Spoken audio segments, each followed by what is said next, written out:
नमस्कार दोस्तों, current affairs revision for prelim 2020 में आपका स्वागत है। साइंस एंड टेक के रिवीजन का ये हमारा 13वां लेक्चर है। इस वीडियो में हम जून महीने के साइंस एंड टेक से संबंधित करंट अफेयर्स को रिवाइज करेंगे। डिस्कशन का फर्स्ट इंपॉर्टेंट आर्टिकल बनाना कोविड के बारे में है। देखो, साइंटिस्ट के द्वारा फ्यूचेरियम विल्ट TR4, यहाँ पर आप ये नाम देखिए, फ्यूचेरियम विल्ट TR4, इसको नाम दिया गया है बनाना कोविड। एक तरफ जहां कोविड-19 ने पूरे वर्ल्ड को परेशान करके रखा है, बनाना कोविड ने बनाना प्लांट्स को परेशान करके रखा है। बहुत सारे बनाना यानी केलों की जो फसल है वो नष्ट हो चुकी है इस फ्यूचेरियम विल्ट TR4 से। TR का क्या मतलब है यहाँ पर? TR4 में TR का मतलब है ट्रॉपिकल रेस 4। ये देखो, एक प्रकार का नया फंगस का स्ट्रेन है। अगर यूपीएससी पूछे ये क्या है, TR4 यानी ट्रॉपिकल रेस 4, ये एक नया फंगस स्ट्रेन है। इसकी वजह से केलों के प्लांट्स में एक डिजीज़ हो जाता है जिसका नाम है फ्यूचेरियम विल्ट, जिसे पनामा डिजीज़ भी कहा जाता है। ओरिजिन कहाँ से होता है इस बनाना कोविड का? सबसे पहले देखो, इसको आइडेंटिफाई किया गया था ताइवान में, उसके बाद साउथ ईस्ट एशिया में, मिडिल ईस्ट में, अफ्रीका में और लैटिन अमेरिका में केलों की फसलों में इस बनाना कोविड को पाया गया है। होता क्या है, जब देखो केले के किसी प्लांट को ये बनाना कोविड इन्फेक्ट करता है तो सबसे पहले ये पत्तों पे अटैक करता है। केले के प्लांट्स के जो पत्ते हैं वो कॉर्नर से पीले पड़ने लगते हैं और उसके बाद पूरी तरह से मुरझा जाते हैं। और अभी तक जैसे कोविड-19 की कोई दवाई नहीं है, इस बनाना कोविड की कोई भी रिमेडी नहीं है।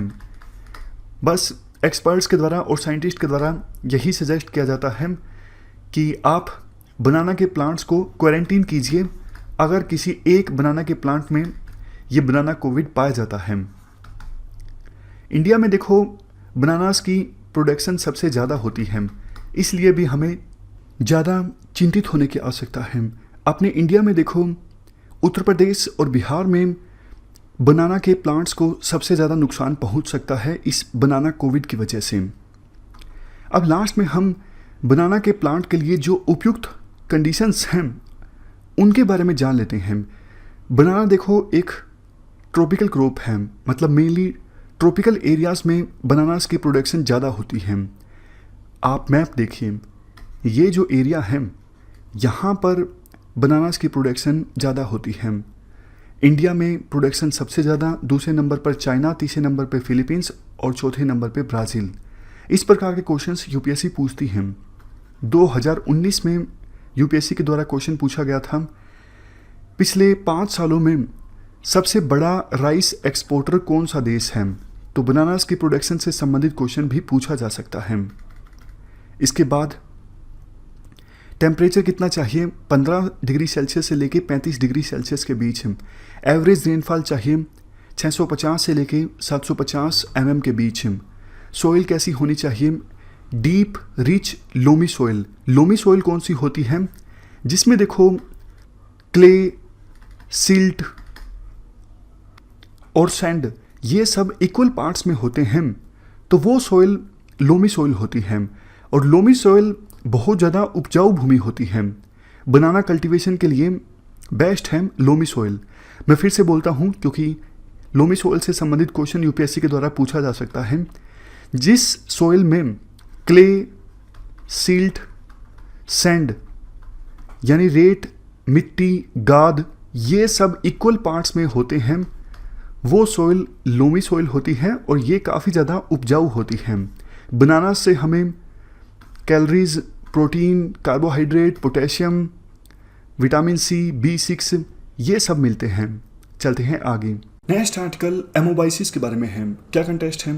JNU के रिसर्चर्स ने नई ड्रग मॉलिक्यूल्स को डेवलप किया है उस प्रोटोजोआ का काउंटर करने के लिए जो रिस्पॉन्सिबल है एमोबाइसिस के लिए, जिसकी वजह से एमोबाइसिस होता है।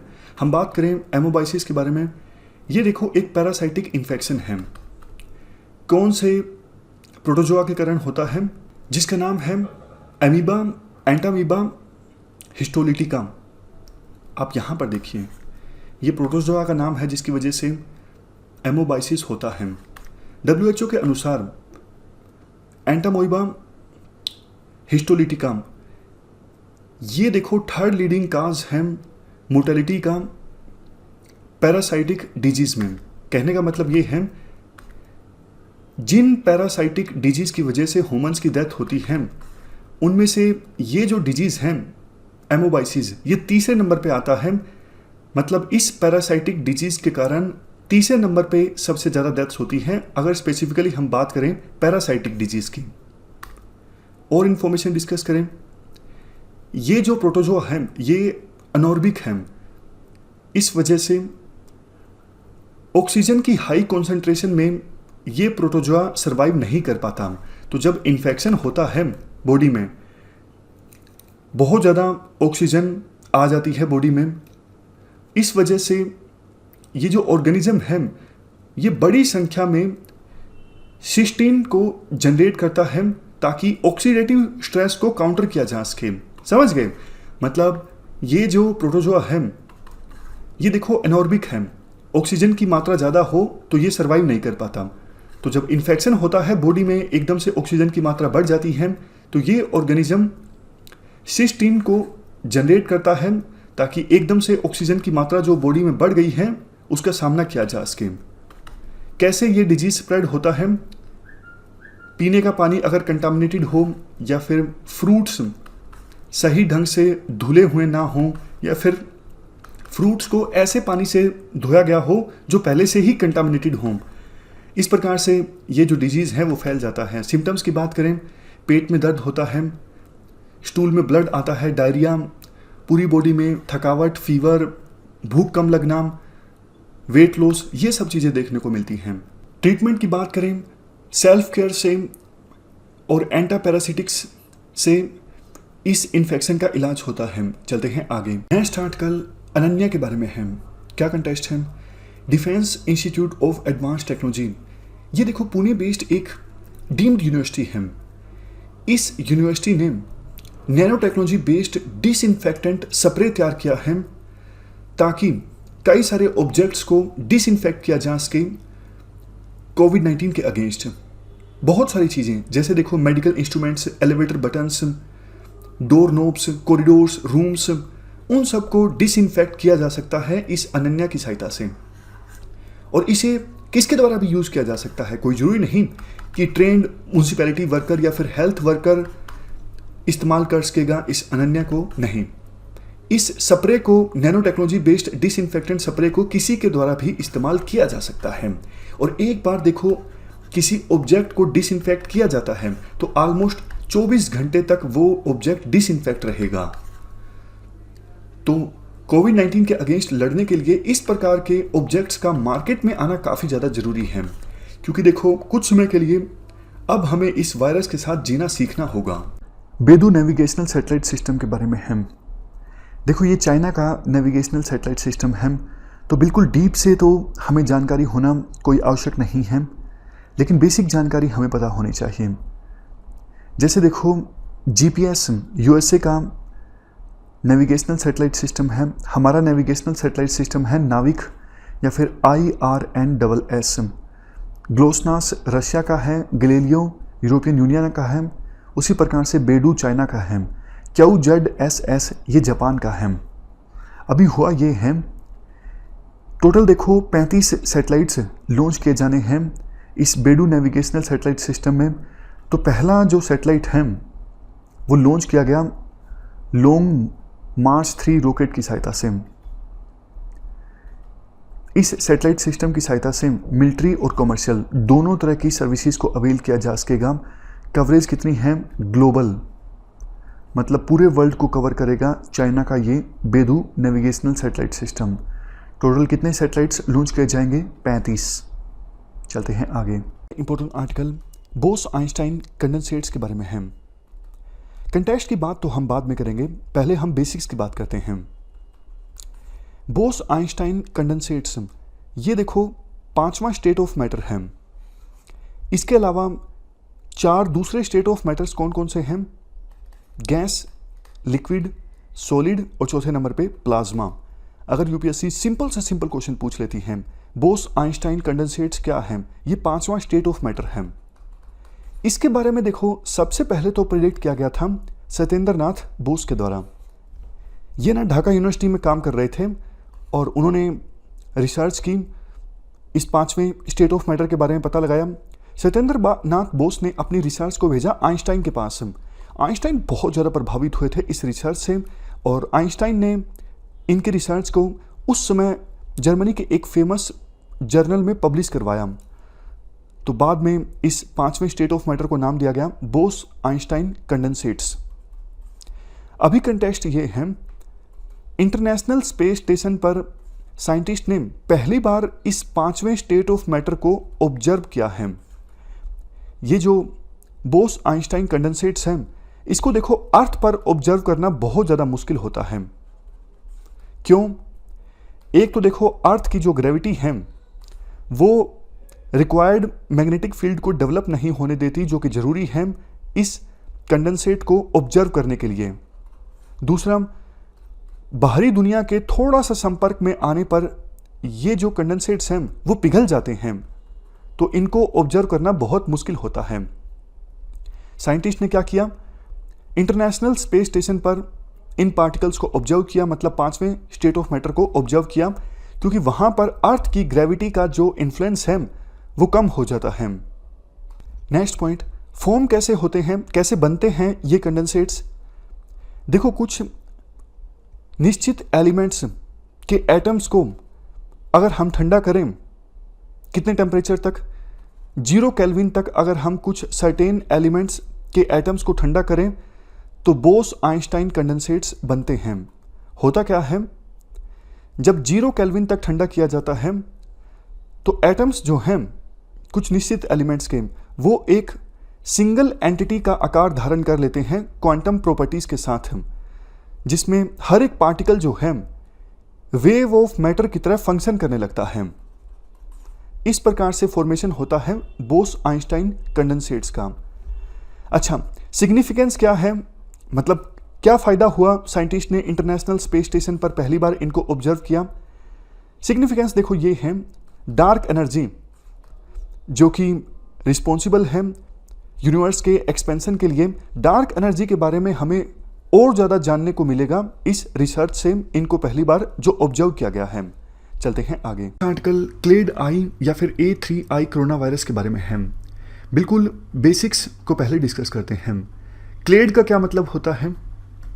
देखो, क्लेड एक ग्रुप होता है जिसमें वो ऑर्गेनिजम्स शामिल होते हैं जिनके फीचर्स वो एक कॉमन एंसेस्टर से ट्रेस कर सकते हैं। मान लीजिए ये एक कॉमन एंसेस्टर है और उसके बाद ये सब ऑर्गेनिजम्स जो हैं इनके सबके फीचर्स इस कॉमन पूर्वज से मिलते हैं, तो इन सब ऑर्गेनिजम्स को एक ग्रुप में डाल दिया जाएगा जिसका नाम होगा क्लेड। हम बात करेंगे इस आर्टिकल में क्लेड आई की या फिर A3I कोरोना वायरस की। ये क्या है, देखो क्लेड आई या फिर A3I ये कोरोना वायरस का एक टाइप है और कंटेक्स्ट ये है, हमारे देश में कई सारी CSIR लेबोरेटरीज के रिसर्चर्स ने इस कोरोना वायरस के टाइप को आइडेंटिफाई किया है जिसका नाम है क्लेड आई या फिर A3I कोरोना वायरस। जब देखो हमारे देश के पेशेंट्स जो कोरोना वायरस से पॉजिटिव पाए गए हैं उनके सैंपल्स लिए गए और जब वायरस की जीनोम सीक्वेंसिंग की गई तो 41% जीनोम सीक्वेंसेस में वायरस का ये टाइप मिला है, क्लेड आई या फिर A3I कोरोना वायरस। जबकि देखो पूरे वर्ल्ड की बात करें, पूरे वर्ल्ड में जितने भी कोरोना वायरस के सैंपल्स की जीनोम सीक्वेंसिंग की गई, 3.5% जीनोम सीक्वेंसेस में वायरस का ये टाइप मिला है A3I। वैसे इंडिया से जो जीनोम्स लिए गए थे उनको 5 क्लस्टर्स में क्लासिफाई किया गया है। ये हैं वो 5 clusters, clade A2A, A3, A3I, B, B4। और जैसा हमने डिस्कस किया 41% जीनोम्स A3I के हैं। सिग्निफिकेंस क्या है इस रिसर्च की, सिग्निफिकेंस देखो ये है, पता लग जाता है कि वायरस कैसे म्यूटेट कर रहा है, अपने आप में परिवर्तन ला रहा है, कौन सा टाइप ज़्यादा खतरनाक है, कौन सा ज़्यादा जल्दी फैल सकता है, आगे फ्यूचर में वायरस का ये टाइप कैसे इवोल्व कर सकता है, ये सब चीज़ें। और वैक्सीन बनाने में भी आसानी होती है इस प्रकार की रिसर्च में। चलते हैं आगे। नेक्स्ट आर्टिकल डेक्सामेथासोन के बारे में है। क्या कंटेस्ट है? कंटेस्ट देखो ये है, यूके के रिसर्चर्स ने दावा किया जो बहुत ज़्यादा बीमार कोविड-19 के पेशेंट्स हैं उनको अगर ये ड्रग दी जाती है तो काफ़ी अच्छे रिजल्ट सामने आए हैं।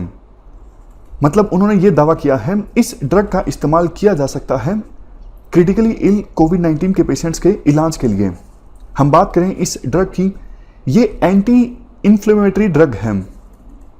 जब बॉडी में जलन होती है या फिर इम्यून सिस्टम कमज़ोर हो जाता है, टिश्यूज़ का डैमेज हो जाता है, तब इस ड्रग का इस्तेमाल किया जाता है। ये एक प्रकार से स्टीरॉयड है।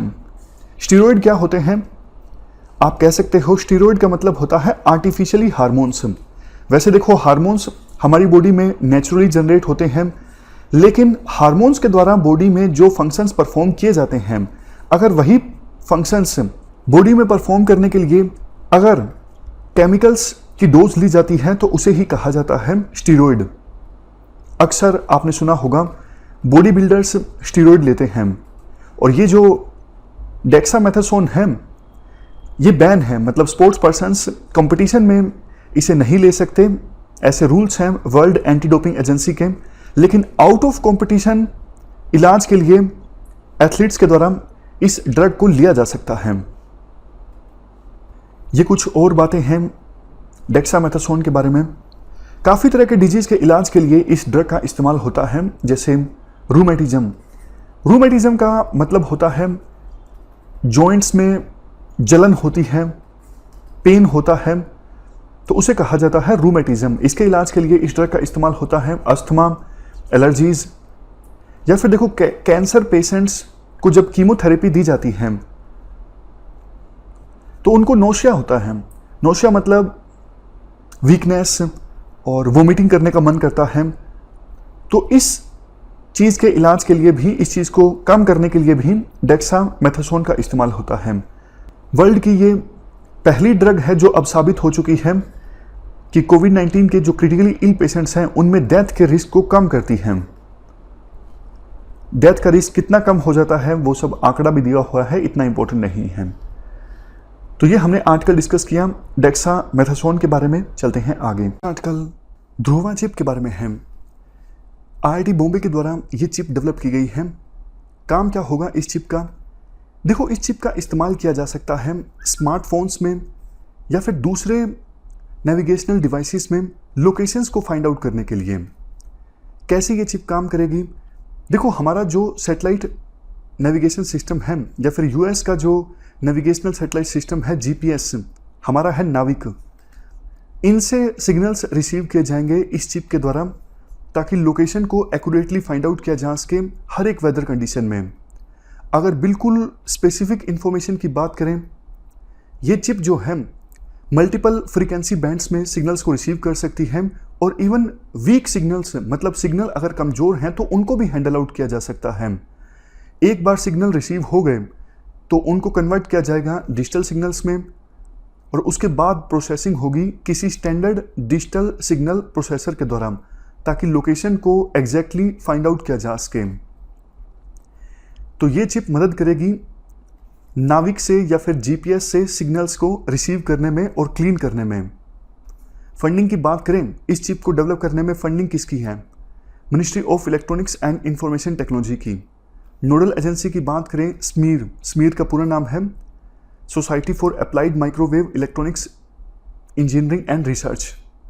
चलते हैं आगे। Next article Ebola virus disease के बारे में है। क्या कंटेस्ट है? Democratic Republic of Congo Africa का एक देश है। लोकेशन आप देख लीजिए मैप में, ये अफ्रीका का मैप है और यहाँ पर है डेमोक्रेटिक रिपब्लिक ऑफ कोंगो। देखो कोंगो अलग है और डेमोक्रेटिक रिपब्लिक ऑफ कोंगो अलग है, दोनों एक देश नहीं है, अलग अलग देश हैं। तो डेमोक्रेटिक रिपब्लिक ऑफ कोंगो ने एक बार फिर से न्यू इबोला एपिडेमिक को डिक्लेयर किया है अपनी वेस्टर्न सिटी मबंडाका में। तो इबोला वायरस डिजीज़ के बारे में बेसिक जानकारी हम डिस्कस कर लेते हैं। इबोला वायरस डिजीज़, जिसे पहले इबोला हीमोरेजिक फीवर के नाम से जाना जाता था, काफ़ी बार इस डिजीज़ की वजह से ह्यूमन बींग्स की डेथ हो जाती है। ओरिजिन की बात करें, सबसे पहली बार 1976 में इसे आइडेंटिफाई किया गया था इबोला रिवर के पास। जहाँ से आइडेंटिफाई किया गया था वो जगह अभी डेमोक्रेटिक रिपब्लिक ऑफ कोंगो में है। शुरुआत में देखो, वाइल्ड एनिमल्स से ह्यूमन बींग्स में वायरस का ट्रांसमिशन हुआ था, लेकिन अब ह्यूमन टू ह्यूमन ट्रांसमिशन होता है इबोला वायरस का। सिम्टम्स की बात करें, शुरुआती सिम्टम्स इस प्रकार से हैं: sudden fever, intense weakness, muscle pains, गले में खराश। लेकिन बाद में सिम्टम्स बढ़ जाते हैं, वोमिटिंग, डायरिया, ब्लीडिंग आने लगती है, इंटरनल ब्लीडिंग और एक्सटर्नल ब्लीडिंग भी। ट्रीटमेंट की बात करें, अभी तक कोई प्रूवन ट्रीटमेंट नहीं है इबोला वायरस डिजीज़ का, लेकिन हम शुरुआत में ही इंटरवेंशन किया जा सकता है, जैसे फ्लूइड्स और बॉडी सॉल्ट्स से रिहाइड्रेशन किया जा सकता है। और जो ये सिम्टम्स इमर्ज होते हैं, उन सिम्टम्स का इलाज हो सकता है। जैसे लो ब्लड प्रेशर है तो इसका इलाज किया जा सकता है, वोमिटिंग, डायरिया, इन्फेक्शंस, इन सब सिम्टम्स का इलाज हो जाता है। वैक्सीन की बात करें, एक इन्वेस्टिगेशनल वैक्सीन है RVSV-ZEBOV। इसे कई साइंटिस्ट के द्वारा सेफ एंड प्रोटेक्टिव माना गया है इबोला वायरस को काउंटर करने के लिए। तो ये हमने आर्टिकल डिस्कस किया इबोला वायरस डिजीज से संबंधित। नेक्स्ट आर्टिकल फोल्डस्कोप के बारे में है। कंटेक्स्ट की बात बाद में करेंगे, पहले बेसिक्स की बात करते हैं। ये देखो, एक अफोर्डेबल माइक्रोस्कोप है। सिंपल कंपोनेंट्स की सहायता से इस माइक्रोस्कोप को बनाया जा सकता है। आवश्यकता है सिर्फ एक शीट ऑफ पेपर की, लेंस की और थोड़े बहुत और कार्डबोर्ड्स की। टोटल कीमत आती है इस माइक्रोस्कोप को बनाने में 100 रुपये से भी कम।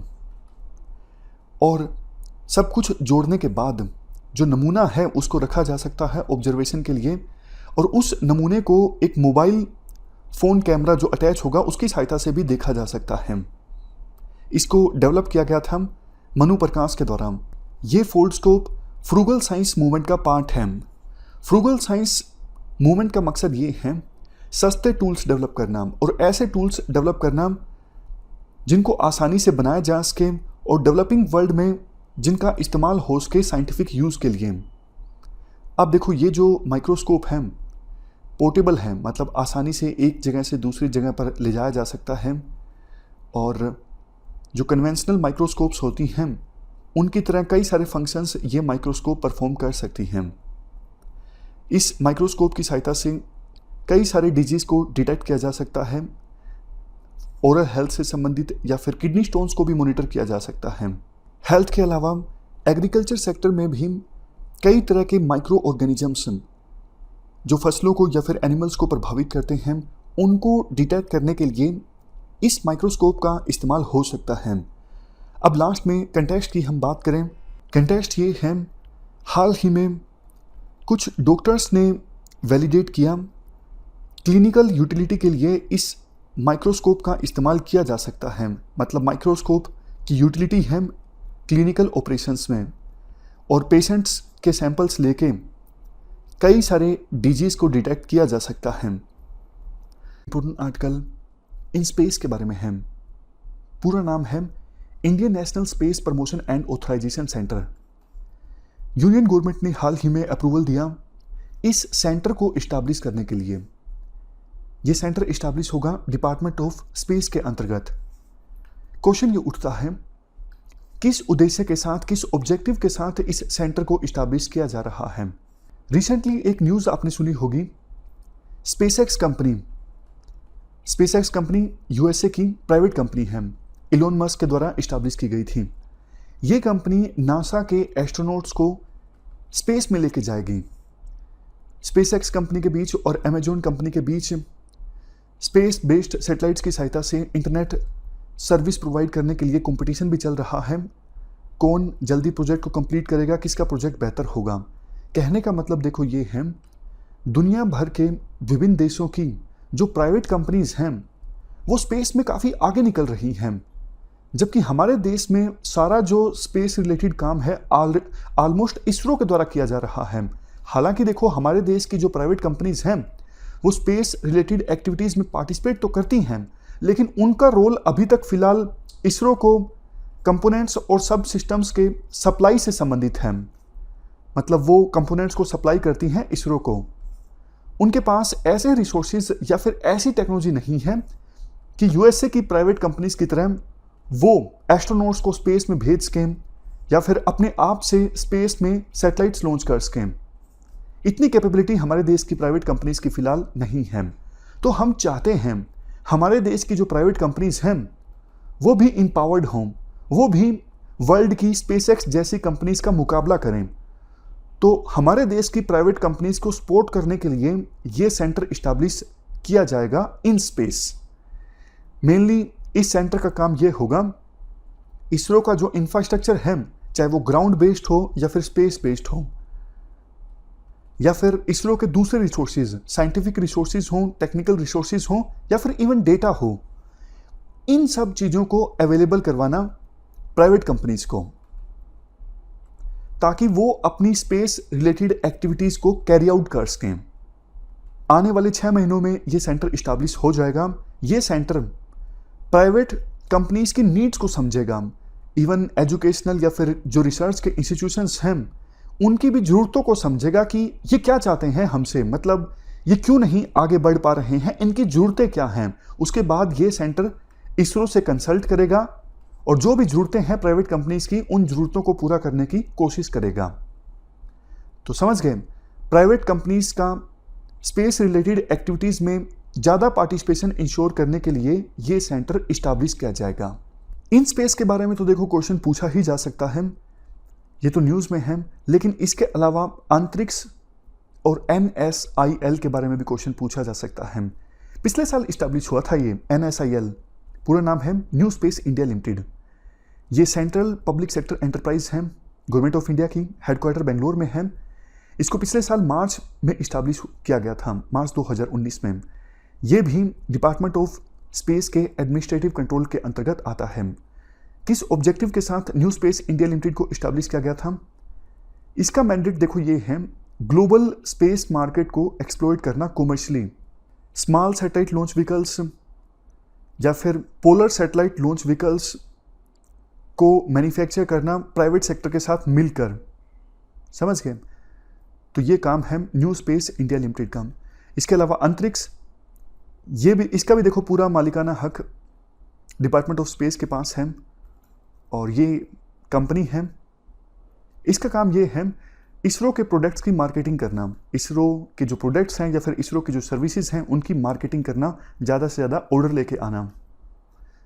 तो कुछ कुछ काम जो है अंतरिक्ष का और न्यू स्पेस इंडिया लिमिटेड का मिलता जुलता है। तो ये हमने पूरा आर्टिकल डिस्कस किया इन स्पेस के बारे में। अब चलते हैं आगे। नेक्स्ट आर्टिकल लीशमैनियासिस के बारे में है। ये देखो एक ट्रॉपिकल डिजीज़ है, मतलब मेनली ट्रॉपिकल एरियाज़ में रहने वाले लोगों को ये डिजीज़ ज़्यादा होता है और ये नेग्लेक्टेड डिजीज़ है। मतलब इस डिजीज़ का इलाज करने के लिए दवाइयाँ मार्केट में नहीं हैं। देखो, ज़्यादातर जो वैक्सीन्स डेवलप की जाती हैं वो वेस्टर्न कंट्रीज़ के रिसर्चर्स के द्वारा की जाती हैं, और चूँकि ये डिजीज़ ट्रॉपिकल एरियाज़ के लोगों को परेशान करता है तो इसलिए ज़्यादा दवाई इस डिजीज़ के लिए है नहीं, ये नेग्लेक्टेड डिजीज़ है।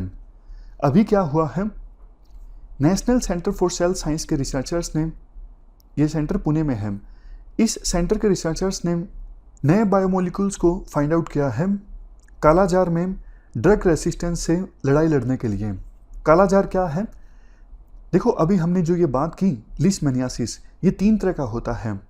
विसरल लीशमैनियासिस, ये मल्टीपल ऑर्गन्स को प्रभावित करता है और इन तीनों में से सबसे सीरियस डिजीज़ है। उसके बाद क्यूटेनियस लीशमैनियासिस, इसकी वजह से त्वचा पर घाव हो जाते हैं और ये तीनों में से सबसे ज़्यादा कॉमन है। इसके बाद सबसे लास्ट में मस्कोक्यूटेनियस लीशमैनियासिस, इससे त्वचा पर घाव होते हैं और ये जो इंटरनल ऑर्गन्स के ऊपर मेम्ब्रेन होती है, मकोसा, इस पर घाव होते हैं। तो ये 3 तरह के जो लीशमनियासिस हैं, उनमें से विसरल लीशमनियासिस को कहा जाता है कालाजार। यहाँ पे पहली स्लाइड पे देखिए, कालाजार कहा जाता है विसरल लीशमनियासिस को। कैसे ये स्प्रेड होता है?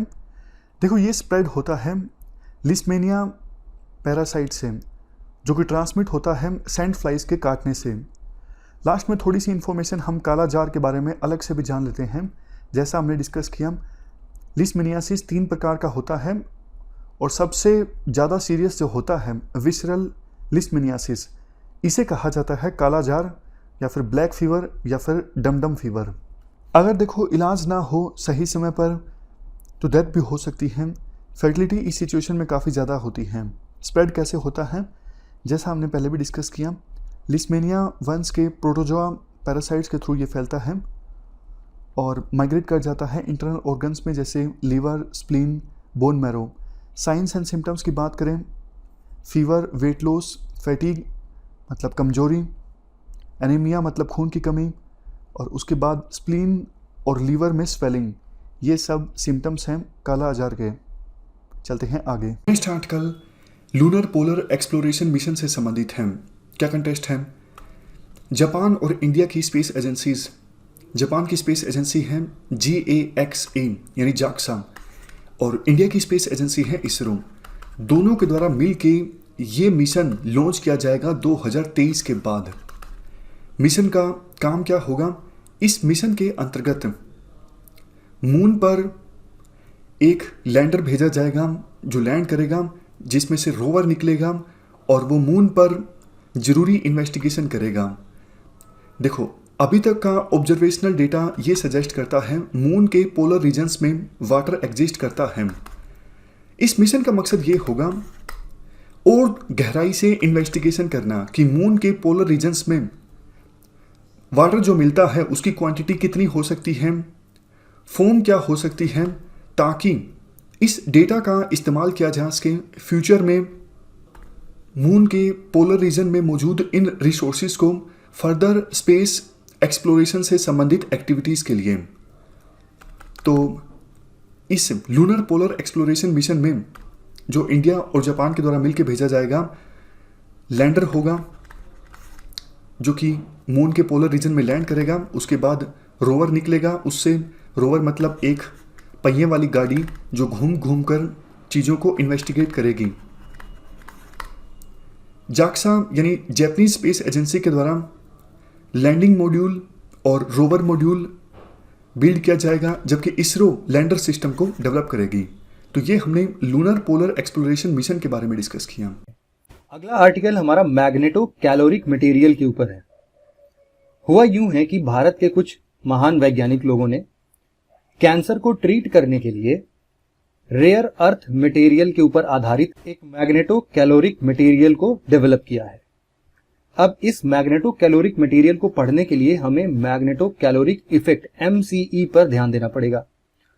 इसका मतलब, इस इफेक्ट का मतलब होता यूं है कि हमारे पास अगर कोई एक मटेरियल है, अगर हम इस मटेरियल के पास कोई एक चुंबक या फिर कोई भी मैग्नेट पास ले जाते हैं और ये अपने आप में कोई एक मैग्नेटिक मटेरियल है, तो जो चुंबक हम इसके पास ले आए हैं ना, उसका जो मैग्नेटिक फील्ड है उसका इफेक्ट इस मटेरियल के ऊपर पड़ता है और इसके चलते ये मटेरियल या तो गर्म हो जाता है या फिर ठंडा हो जाता है। इस मैग्नेटिक फील्ड का जो इस मटेरियल के ऊपर ये इन्फ्लुएंस रहा है ठंडा या गर्म करना, इसी इफेक्ट को हम लोग मैग्नेटो कैलोरिक इफेक्ट का नाम देते हैं। अब इसी इफेक्ट को यूज किया जा रहा है कैंसर को ट्रीट करने के लिए। अभी तक होता क्या है, एक कॉन्सेप्ट है हाइपरथर्मिया का, जिसको अभी तक हम लोग कीमोथेरेपी वगैरह के नाम से भी जानते हैं कॉमनली, और इसको हम लोग यूज करते हैं कैंसर के ट्रीटमेंट के लिए। लेकिन कुछ परेशानियां हैं हाइपरथर्मिया में। हाइपरथर्मिया, अगर इस वर्ड को हम थोड़ा सा और तोड़ के देखें, हाइपर मतलब किसी चीज को बहुत ज्यादा, हाइपरथर्मिया का मतलब है कि किसी चीज को हमने बहुत ज्यादा बढ़ा दिया है, और थर्मिया, चूंकि थर्म इस वर्ड में जुड़ा हुआ है, इसका मतलब किसी टेम्परेचर से है। मतलब अगर हमारे और आपके शरीर का तापमान कुछ इतना ज्यादा बढ़ जाए, मतलब कि जो हमारे तापमान को ठंडा करने का मैकेनिज्म है ना बॉडी में, जैसे कि हमें स्वेटिंग होती है या फिर जब भी हमें बहुत ज्यादा गर्मी लगती है तो हमारे ब्लड प्रेशर बढ़ जाते हैं, और ब्लड प्रेशर हमारे स्किन की तरफ सारे नर्व्स में ब्लड फ्लो कराने लगते हैं, जिससे कि हमारा बॉडी ठंडा हो जाता है। तो मतलब हमारे बॉडी के अंदर सेल्फ मैकेनिज्म है जिससे हमारे बॉडी का टेम्परेचर मेंटेन रहता है। लेकिन हाइपरथर्मिया एक ऐसा फेज है जिसमें हमारे बॉडी का टेम्परेचर एबनॉर्मली बहुत ज्यादा इंक्रीज हो जाता है। इसी टेम्परेचर का यूज हम लोग करते हैं कैंसर सेल्स को मारने के लिए। अब इसके लिए हम लोग इसीलिए हाइपरथर्मिया का यूज करते हैं। मैग्नेटिक हाइपरथर्मिया एक प्रकार का ऐसा मैग्नेटिक मटेरियल है जिसके अंदर हम लोग कीमोथेरेपी जैसे ट्रीटमेंट करते हैं। इसमें हम लोग नैनो पार्टिकल्स, ऐसे नैनो मैग्नेटिक हाइपरथर्मिया के पार्टिकल्स को हम लोग इन्फ्यूज करते हैं बॉडी के अंदर, और उसके ऊपर से हम लोग कुछ मैग्नेटिक फील्ड इसके ऊपर अप्लाई करते हैं। तो इससे होता यूं है कि ये हमारे बॉडी के टेम्परेचर को बढ़ा देता है, और चूंकि कैंसर के जो सेल्स होते हैं वो 40 से 45 डिग्री सेल्सियस के तापमान में मर जाते हैं, जो ट्यूमर के सेल्स होते हैं, तो इतना ही तापमान हम लोग मेंटेन करते हैं इन मटेरियल्स का, और इन्हीं से हम लोग ट्यूमर के सेल्स या फिर कैंसर के सेल्स को हम लोग मार डालते हैं। लेकिन अब हाइपरथर्मिया में प्रॉब्लम ये आती है ना कि हम लोग टेम्परेचर को कंट्रोल नहीं कर सकते। एक बार अगर हमने मैग्नेटिक फील्ड प्रोवाइड करना बंद कर भी दिया, तब भी इसका टेम्परेचर तुरंत से कम नहीं होता है। वो या तो और बढ़ जाएगा या फिर उतने पर ही टिका रहेगा। उसके कारण होता यूं है कि हमारे बॉडी के अंदर जो हेल्दी सेल्स होते हैं ना, वो भी मर जाते हैं, जिसकी वजह से हम लोग कीमोथेरेपी का साइड इफेक्ट देखते हैं, जैसे कि हमारी बीपी बढ़ जाए, या फिर हम लोग देखते हैं कि हेयर लॉस हो जाता है हमारा। आपने देखा होगा बहुत सारे टीवी सीरियल्स और मूवीज में देखा होगा कि जिसने कीमोथेरेपी कराया है उसका बाल बिल्कुल से गायब हो गया, मतलब वो गंजा हो जाता है। तो ये प्रॉब्लम थी हाइपरथर्मिया की, जिसको दूर कर दिया है अब इंडिया के साइंटिस्ट के द्वारा खोजा गया मैग्नेटो कैलोरिक मटेरियल के द्वारा। यहां पर हम लोग टेम्परेचर को मेंटेन रख सकते हैं। मतलब कि अगर हमने मैग्नेटिक फील्ड का प्रभाव इस मैग्नेटो कैलोरिक मटेरियल से हटा दिया तो वो तुरंत से ठंडा होने लगेगा, और इसके चलते जो भी हमारे हेल्दी सेल्स होते हैं उनके ऊपर भी कोई प्रभाव नहीं पड़ेगा। तो इसीलिए कीमोथेरेपी का ही एक एडवांस फॉर्म है जिसके अंदर हम लोग हाइपर थर्मिक मटेरियल को ना यूज करके हम लोग मैग्नेटो कैलोरिक मटेरियल को यूज करेंगे। तो यही आर्टिकल था ये। नेक्स्ट आर्टिकल नासा के गेटवे लूनर ऑर्बिट आउटपोस्ट से संबंधित है। एक नॉन टेक्निकल एग्जाम्पल की सहायता से हम समझते हैं ये आउटपोस्ट क्या है। मान लीजिए ये मून है और ये है अर्थ। अर्थ से नासा ने कोई मिशन भेजा है मून पर या फिर मार्स पर, और उस मिशन में कुछ एस्ट्रोनॉट्स भी हैं। ये मिशन आधे रास्ते पहुंचता है, तो मिशन में जो एस्ट्रोनॉट्स मौजूद हैं उनको लगता है कि थोड़ा विश्राम करने की आवश्यकता है, या फिर उनको लगता है कि हमारे पास अगर कुछ लेबोरेटरी की सुविधा होती ना, हम कुछ रिसर्च कर सकते अभी फिलहाल की पोजीशन पर। मतलब आधे रास्ते में उन्हें ऐसे महसूस होता है कि फिलहाल कोई ठिकाना मिल जाता, कोई लेबोरेटरी मिल जाती, विश्राम करने के लिए कोई जगह मिल जाती तो अच्छा होता।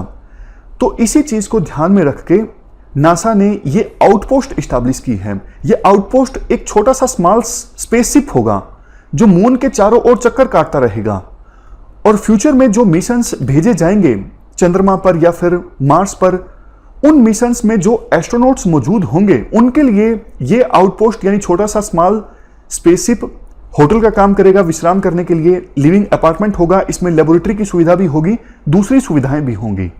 समझ गए? तो ये मतलब है ऑर्बिट का मतलब जो चंद्रमा के चारों ओर ऑर्बिट करता रहेगा। आउटपोस्ट का मतलब फ्यूचर मिशन में जो एस्ट्रोनॉट्स होंगे उनके लिए आउटपोस्ट का काम करेगा। इसको डेवलप किया गया है नासा के द्वारा काफी दूसरी स्पेस एजेंसीज के साथ मिलकर, जैसे कनाडा, यूरोप, जापान। सिग्निफिकेंस क्या है नासा का? देखो 2024 में एक मिशन आने वाला है, आर्टेमिस मिशन 2024 या फिर इसके बाद आएगा। तो इसके लिए भी सुविधाजनक होगा ये लूनर ऑर्बिट आउटपोस्ट। थोड़ा सा हम ये इस आर्टेमिस प्रोग्राम के बारे में भी जान लेते हैं। इसका पूरा नाम है acceleration, reconnection, turbulence and electrodynamics of moon interaction with the सन।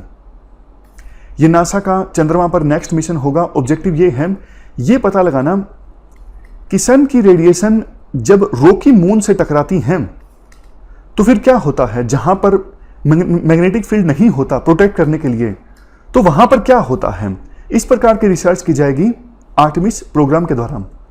चलते हैं आगे। Responsible artificial intelligence for youth. Union minister for electronics and IT ने ये नेशनल प्रोग्राम लॉन्च किया है जिसका नाम है responsible artificial intelligence for youth. मकसद ये है हमारे देश के यूथ को एम्पावर करना आर्टिफिशियल इंटेलिजेंस में। अभी देखो आर्टिफिशियल इंटेलिजेंस की टेक्नोलॉजी में काफ़ी ज़्यादा स्किल गैप है, मतलब जॉब्स काफ़ी ज़्यादा हैं, अपॉर्चुनिटीज़ काफ़ी ज़्यादा हैं, लेकिन ऐसे लोगों की कमी है जिनको एक्सपर्टीज़ हासिल हो आर्टिफिशियल इंटेलिजेंस में। तो इस प्रोग्राम का उद्देश्य यही है, हमारे देश के युवा लोगों को एम्पावर करना इस टेक्नोलॉजी में।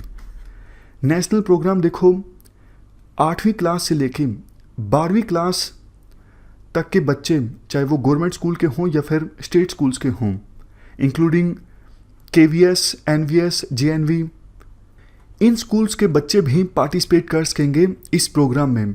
ये देखो स्कूल के नाम हैं केंद्रीय विद्यालय स्कूल, उसके बाद JNV का मतलब है जवाहर नवोदय विद्यालय, और NVS का नाम भी कुछ इसी प्रकार से होगा शायद, नवोदय विद्यालय स्कूल।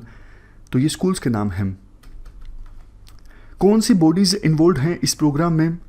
इस प्रोग्राम में देखो ministry of electronics and IT की नेशनल ई-गवर्नेंस डिवीज़न, इसके अलावा मिनिस्ट्री ऑफ HRD की तरफ से department of school education and literacy, Intel India, ये सब बॉडीज़ इन्वॉल्व हैं इस प्रोग्राम की इम्प्लीमेंटेशन में। स्ट्रेटजी क्या है? देखो इन स्कूल के बच्चों को जो एलिजिबल हैं 60 सेकेंड्स का एक वीडियो अपलोड करना है आर्टिफिशियल इंटेलिजेंस से संबंधित आइडिया के बारे में। जो अच्छे से अपना आइडिया प्रेजेंट कर पाएगा 1 मिनट की वीडियो में, उस बच्चे का सिलेक्शन होगा, उसको फर्दर ट्रेनिंग दी जाएगी आर्टिफिशियल इंटेलिजेंस में, और बाद में टॉप 100 आइडियाज़ को सिलेक्ट किया जाएगा। जैसा हमने डिस्कस किया, उनको इनवाइट किया जाएगा सेशंस अटेंड करने के लिए। उसके बाद उन्हें बोला जाएगा कि आप रियल टाइम प्रोजेक्ट्स क्रिएट कीजिए और फाइनल प्रोजेक्ट्स को सबमिट कीजिए वीडियो फॉर्मेट में वेबसाइट के ऊपर। तो ऐसे ये पूरा प्रोग्राम इम्प्लीमेंट होगा responsible artificial intelligence for youth. Next article blockchain bill of rights से है। वर्ल्ड इकोनॉमिक फोरम ने एक काउंसिल बिठाई थी जिसका नाम है ग्लोबल ब्लॉकचेन काउंसिल। इन्होंने लॉन्च किया है Presidio principles. Presidio principles the foundational values for a decentralised future.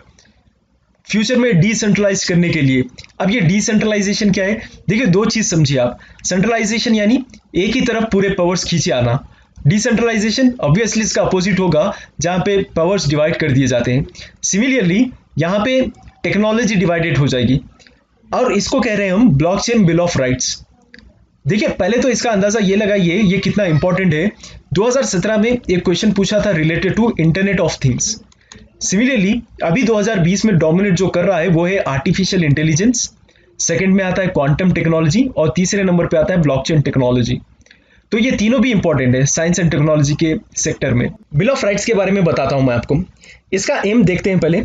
जितने भी देशों की सरकारें हैं, कॉरपोरेट्स हैं, डेवलपर्स हैं, इन सभी को ये बताना है कि किस तरह से ब्लॉकचेन टेक्नोलॉजी एप्लीकेशन बिल्ड करनी है। यहाँ पर इन सब को स्टैंडर्ड्स बताए जाएंगे कि किस तरह से आप इस सब को यूज करेंगे, ट्रांजैक्शंस करेंगे, और ये सब चीजों को कैसे कंट्रोल करते हैं, ये सब बताया जाएगा। It will help in creating the foundational values for a decentralised future. Decentralised future के लिए ये बेहद जरूरी है, जो कि पोटेंशियल अनलॉक करेगा टेक्नोलॉजी में, यानी टेक्नोलॉजी की क्षमता और ज्यादा बढ़ेगा, जो एक बार परिवर्तन आ जाएगा ब्लॉकचेन का। और ये 16 प्रिंसिपल्स पे बेस्ड है, और 16 प्रिंसिपल्स को 4 कैटेगरीज में क्लासिफाइड किया गया है। यहां देखिए आप, it contains 16 principles which aim to protect users and preserve the values. अब ये 4 कैटेगरीज और 16 प्रिंसिपल्स क्यों बनाया गया है? यूजर्स को प्रोटेक्ट करने के लिए और वैल्यूज को प्रिजर्व करने के लिए of the technology, so that all can benefit it. देखिए 16 प्रिंसिपल्स क्या है इसके। 16 प्रिंसिपल्स देखने से पहले 4 कैटेगरीज देख लें आप, प्रिंसिपल्स को किस तरह से डिवाइड किया गया है। एक है पहला category transparency and accessibility, second number पे आता है एजेंसी एंड इंटरऑपरेबिलिटी, तीसरे नंबर पे आता है privacy and security, fourth number पे आता है अकाउंटेबिलिटी एंड गवर्नेंस। अब देखेंगे हम इसके प्रिंसिपल्स के बारे में। और जो पहली कैटेगरी है वो ये बताती है कि right to information about the system, एक पार्टिसिपेंट का अधिकार होगा कि सिस्टम के बारे में सारी इंफॉर्मेशन आप जानें। पहले देखिए क्या है, understand how our service is operated. Participant को यह मालूम होना चाहिए कि सर्विस किस तरह से ऑपरेट हो रही है, पोटेंशियल रिस्क कितने हैं सर्विस में, और सोर्स की कोड किस तरह से अवेलेबल होंगे, रूल्स एंड स्टैंडर्ड्स किस तरह से बेस्ड होंगे। Second, understand the potential risk and benefits. Risk क्या होगा, बेनिफिट्स क्या होंगे जब हम ब्लॉक चेन टेक्नोलॉजी यूज करेंगे। तीसरे नंबर पे आता है सिस्टम का परफॉर्मेंस एक्सपेक्टेशंस क्या है, और रिस्पॉन्सिबिलिटी फॉर सर्विस डिलीवरी लाइस किसके ऊपर होती है। ठीक है। Fourth, understand the rights and obligation, कि आपके पार्टिसिपेंट्स के राइट्स क्या हैं और इन लोगों के ऊपर क्या ऑब्लिगेशंस है। सेकेंड कैटेगरी में 5 प्रिंसिपल्स डाले गए हैं, वो क्या है। ओवरऑल मैं बात करूं तो ये है the right for participants to own and manage the data, कि डाटा को किस तरह से ओन करें और किस तरह से मैनेज करें। देखिए, a participant should be able to create करना आना चाहिए, मैनेज करने आना चाहिए, इंडिपेंडेंटली स्टोर करने आना चाहिए क्रिप्टोग्राफिक कीज, जो कि नेसेसरी होगी ब्लॉकचेन टेक्नोलॉजी में। सिस्टम के बारे में थर्ड पार्टी को किस तरह से अंदर लेना है, किस तरह से बाहर भेजना है, मैनेज कंसेंट जिसे कहते हैं हम, manage consent of data stored in third party system, ये पार्टिसिपेंट को मालूम होना चाहिए। Port data between inter operable exchange और पार्ट ऑफ अ सिस्टम, के किस तरह से पोर्टिंग ऑफ द डेटा कर सकते हैं।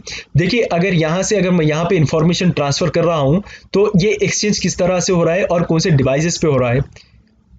8th है revoke consent for future data collection system, किस तरह से कंसेंट रिवोक करना चाहिए अगर बाद में फ्यूचर में अगर ये डाटा कलेक्शन सिस्टम का एक्सेस नहीं देना है तो। 9th में आता है have access to information sufficient to facilitate system interoperability, system में एक्सचेंज करने के लिए इंफॉर्मेशन किस तरह की चीज़ों की ज़रूरत होगी आपको, वो जानना चाहिए एक पार्टिसिपेंट। थर्ड कैटेगरी में प्राइवेसी एंड सिक्योरिटी में आता है right of data protection, data protection का राइट क्या होना चाहिए। पार्टिसिपेंट को यह मालूम होना चाहिए कि डेटा रिस्क पे है या नहीं है through appropriate disclosure procedures, which में include but are not limited to an examination of audit results, certificates और सोर्स कोड। देखिए, audit results, certifications, source code के आधार पे इससे ये पता चलता है कि डाटा रिस्क पे है या नहीं है, तो एक पार्टिसिपेंट को ये मालूम होना चाहिए। और इनका जो डेटा जो प्रोटेक्ट हो रहा है वो टेक्निकल सिक्योरिटी स्टैंडर्ड से रिकॉग्नाइज किया गया है या नहीं किया गया है, और ये technical security standards internationally recognise होना चाहिए।